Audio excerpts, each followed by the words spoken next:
No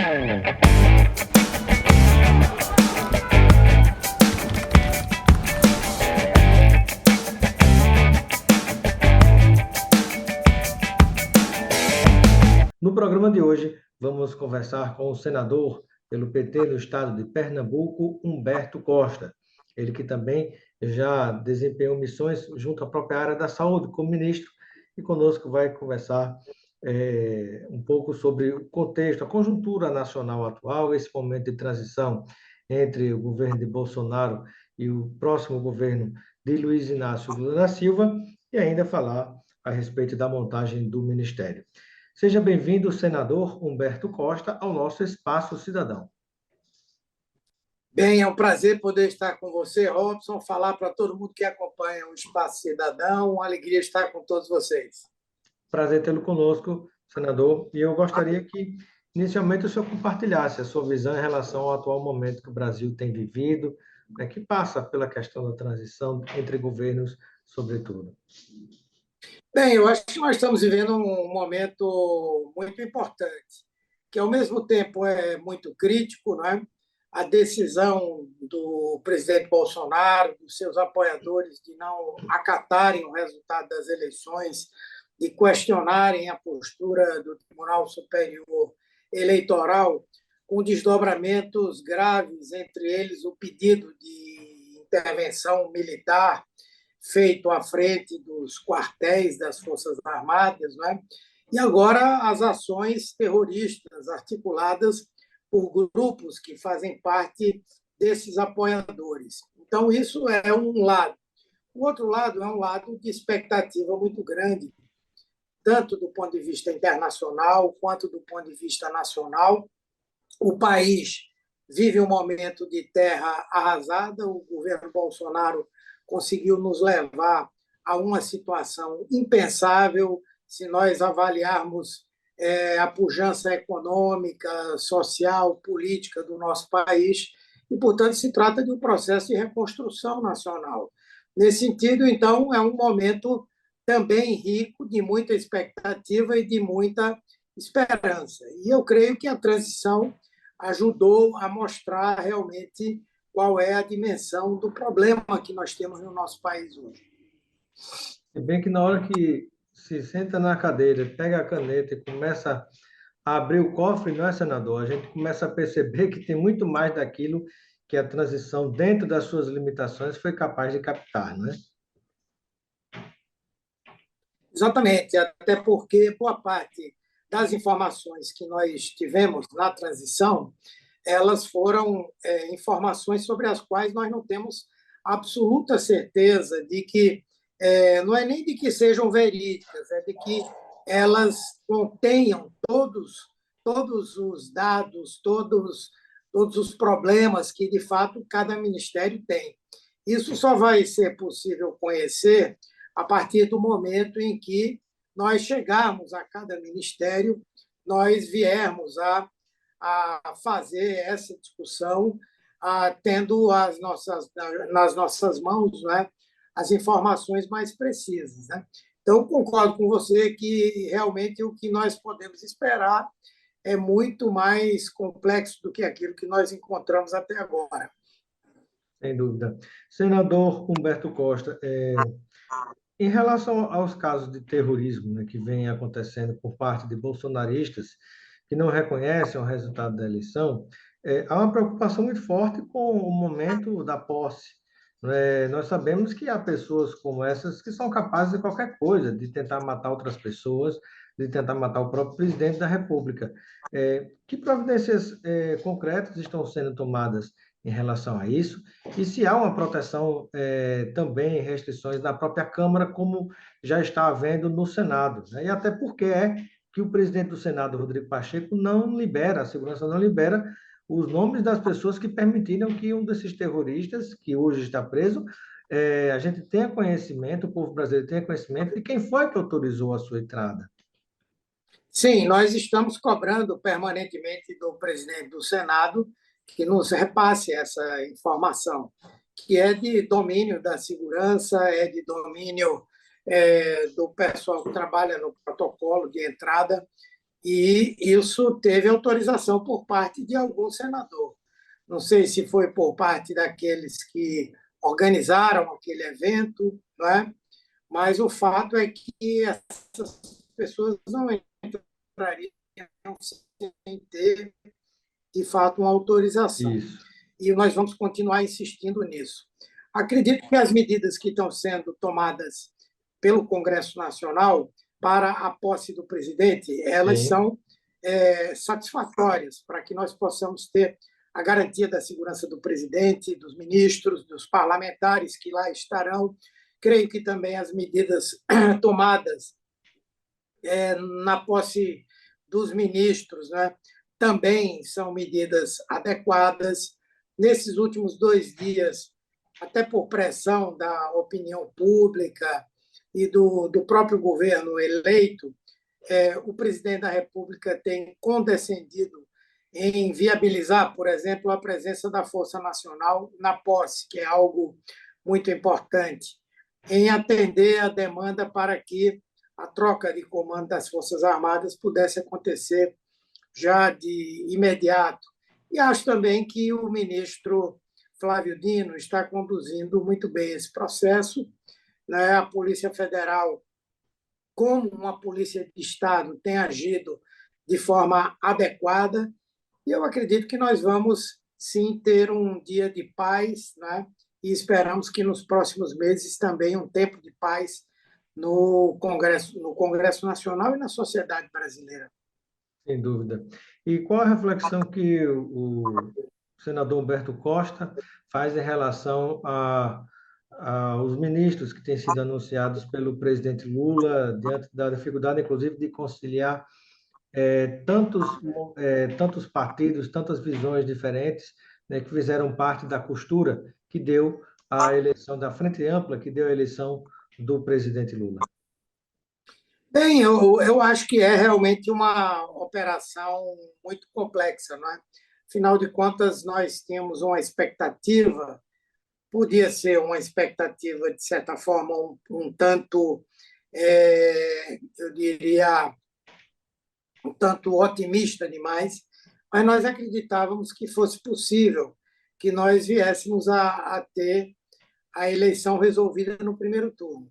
Como isso não aconteceu e o resultado da eleição para o Congresso não foi o que nós esperávamos, nós tivemos aí uma bancada da extrema-direita muito forte, do Centrão também, e nós imaginávamos que a centro-esquerda e o centro teriam bancadas maiores, né? E, nesse sentido, o que nós estamos vendo é uma dificuldade para acomodar muitos interesses, até porque a eleição do presidente Lula se deu por uma margem muito pequena. Mas, como nós sabemos que ele é uma pessoa muito habilidosa no sentido de estabelecer o entendimento, a negociação, a conciliação, achamos que está sendo feito aquilo que é possível. Acho que o Ministério terá uma grande pluralidade partidária, eu diria até ideológica, não é? Mas estamos todos muito confiantes de que será um ministério capaz de cumprir aqueles compromissos que foram assumidos pelo presidente durante a campanha eleitoral.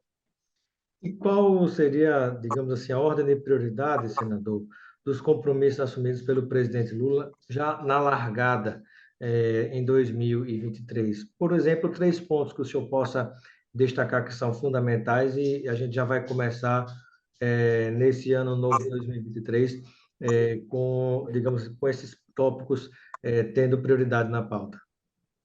Eu diria que são 3 coisas, né? A primeira é o combate à fome, à pobreza, à miséria. Isso se fará com a implementação do Bolsa Família, um Bolsa Família renovado, né? Um Bolsa Família, inclusive, como a gente costuma dizer, turbinado, porque além dos R$ 600 que estão garantidos para cada família cadastrada, cada família poderá receber mais R$ 150 por cada filho menor do que 6 anos. Né? Ao lado disso, nós também vamos ter um processo que é o de criar as condições para que essas famílias possam sair dessa condição de pobreza, e isso passa por uma política forte de investimentos para que se gere emprego, se produza renda e se possa melhorar a condição de vida dessas pessoas com a redução das desigualdades. Esse é o segundo ponto. E o governo também conseguiu garantir, com a PEC da transição, recursos para a realização desses investimentos, especialmente para o processo de retomada das obras que estão paralisadas, né, no país. E o terceiro ponto que eu diria que é muito importante é o processo de recuperação do Sistema Único de Saúde, que foi muito relevante para o enfrentamento a essa pandemia. Nada nos impede de pensar que outras pandemias poderão vir, outras emergências sanitárias, e, como tal, é muito importante, muitíssimo importante, que nós possamos ter o processo de reconstrução do SUS, com mais recursos. A própria PEC da transição previu aí 22,7 bilhões a mais no orçamento da saúde. Isso implica garantir recursos para complementar a vacinação da Covid, retomar a vacinação das crianças contra outras doenças e também nós enfrentarmos a demanda reprimida de exames, de tratamentos, de consultas, por conta da pandemia e também por conta da própria desestruturação do sistema. Eu diria que esses três pontos são cruciais. Sem dúvida. E eu queria que o senhor destacasse qual será a postura do governo, do próximo governo do presidente Lula, em relação à área da comunicação.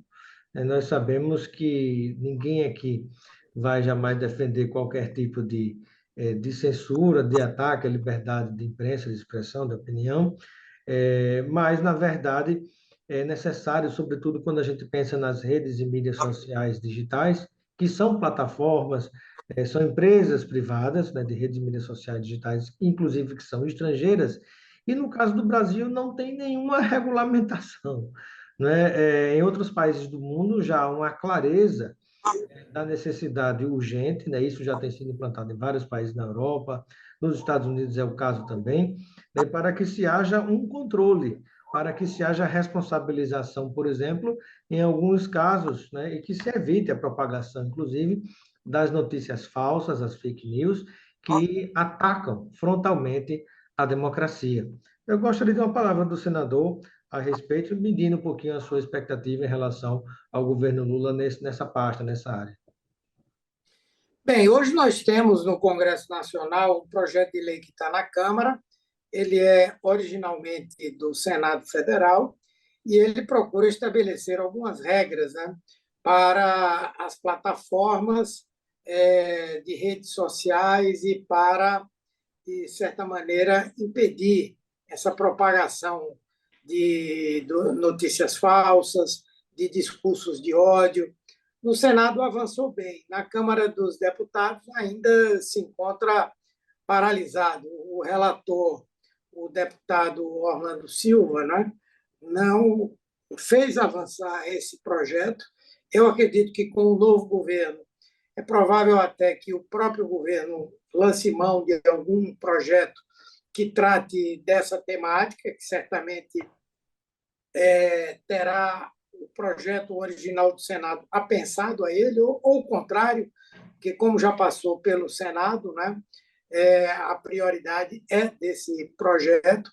E nós precisamos, respeitando devidamente a liberdade de expressão, a liberdade de imprensa, mas precisamos fazer com que as redes sociais deixem de ser essa verdadeira selva, né?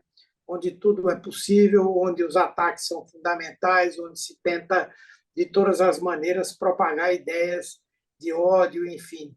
Então, eu acredito que vai haver uma preocupação do governo com isso. No mundo inteiro isso tem acontecido. Alguns países têm trabalhado essa questão de uma legislação que crie regras mínimas para o funcionamento das redes sociais, e eu acredito que isso deverá avançar no nosso governo. Ao mesmo tempo que a nossa ideia é ampliar fortemente a democratização da mídia, inclusive da mídia social e da mídia tradicional, e com isso nós temos, de fato, uma verdadeira liberdade de expressão e de imprensa no Brasil. Senador Humberto Costa, na mídia tradicional tem se especulado bastante, né, sobre como será a relação entre duas personalidades que têm posições diferentes em relação à economia, por exemplo, que é o ministro da Fazenda, Fernando Haddad, e a ministra do Planejamento, Simone Tebet. Como é que será essa convivência entre pensamentos diferentes? Trará um somatório de visões com resultado positivo ou pode dar muito trabalho, como se diz, diante de tantas visões diferentes e conflitantes em pastas que são afins? Bem, eu acredito que não haverá nenhum conflito, né? Afinal de contas, o presidente da República, na minha opinião, será o verdadeiro ministro responsável pela economia. Ministro não, mas o responsável pela economia. A última palavra será sempre dele. E sempre a última palavra estará acima da palavra dos ministros. Como eu disse, Lula é uma pessoa que sempre conciliou interesses, harmonizou posições, ele sabe o que quer na economia e, portanto, eu creio que ele saberá muito bem administrar qualquer divergência. Divergência é uma coisa perfeitamente natural, né? A maneira de resolver a divergência que me parece que é uma expertise do presidente da República. Eu acredito que nós teremos uma política econômica única, uma política de planejamento futuro para o nosso país também, uma política única, e o presidente Lula saberá, nos momentos em que algumas divergências possam ocorrer, ele interferir e ajudar a harmonizar. Por outro lado, são dois políticos muito experientes. Fernando Haddad já foi prefeito, ministro, né? Ele é uma pessoa muito hábil, assim como Simone Tebet, né, que esteve no parlamento durante esse período todo, já foi prefeita, já foi vice-governadora. Eu acho que eles saberão se entender muito bem. E acho que essas divergências talvez nem sejam tão grandes quanto a mídia procura relatar, né? Alimentar. Senador, eu gostaria de lhe perguntar sobre qual será a sua missão neste novo governo, terceiro governo de Luiz Inácio Lula da Silva. Bem, o presidente considerou que seria importante que alguns senadores nossos permanecessem no Congresso Nacional, especialmente porque nós vamos ter uma bancada de extrema-direita muito forte, não é? Muito aguerrida, muito combativa e sem limites. A minha previsão, inclusive, é de que nós vamos ter no Senado um tanto da reprodução daquilo que acontece na Câmara dos Deputados, né? Com a cortesia parlamentar cedendo espaço a um sectarismo muito grande. E, para isso, é necessário que existam pessoas experientes, pessoas que possam fazer esse enfrentamento, né? E, como tal, eu creio que estarei na linha de frente disso, né? Não sei se ocuparei algum espaço dentro da estrutura do Senado, né? Existem aí as comissões que nós poderemos ocupar, participar, existem também outros espaços. Nós vamos discutir isso agora no dia 2 de janeiro, quando reuniremos a nossa bancada para escolher o nosso líder, né? E então, no dia 2, nós também definiremos para onde cada um vai. Mas, com certeza, eu estarei na linha de frente da disputa política com a extrema-direita lá no Congresso Nacional. Senador, e caminhando para finalizar, eu gostaria de uma avaliação sua em relação à expectativa que se tem para a eleição das duas casas do Congresso Nacional, a Câmara e o Senado. Nos bastidores, se dá como, digamos assim, como possibilidade muito forte a reeleição, tanto do Arthur Lira na Câmara quanto do Rodrigo Pacheco no Senado. mas no caso do Senado, há a candidatura do bolsonarista Rogério Marinho, do Rio Grande do Norte, e também a possibilidade de candidaturas que podem vir a surgir, no caso da Câmara, para enfrentar o deputado federal Arthur Lira.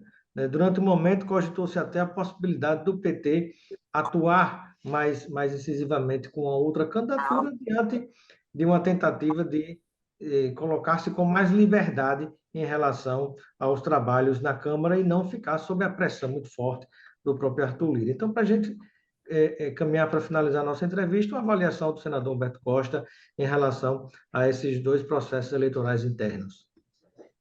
Bem, até o presente momento eu não consigo enxergar a possibilidade de alguma surpresa, né? Me parece que o governo soube negociar o que era muito relevante para nós, como a proposta de emenda constitucional que tratou da transição desses recursos orçamentários para o futuro governo. Por outro lado, o Congresso, tanto o presidente da Câmara quanto o presidente do Senado, cumpriram a sua parte do acordo, garantindo que fosse respeitado, que ficou acertado em relação a essa emenda constitucional. E eu acredito que não deve haver grandes surpresas nesse processo, né? Vamos ver, acredito que talvez algumas disputas para as vagas da mesa, né? As outras vagas da mesa, mas eu acredito que tanto Rodrigo Pacheco quanto o Arthur Lira têm aí grande possibilidade de estarem com a sua reeleição garantida. Muito bem. Bom, eu quero agradecer a participação do senador do Estado de Pernambuco, Humberto Costa, do Partido dos Trabalhadores, do nosso programa Espaço Cidadão. Seja sempre bem-vindo, senador. Um prazer entrevistá-lo mais uma vez. Muito obrigado, é uma alegria poder falar a todos aqueles que acompanham o Espaço Cidadão. Um grande abraço. Um grande abraço, senador.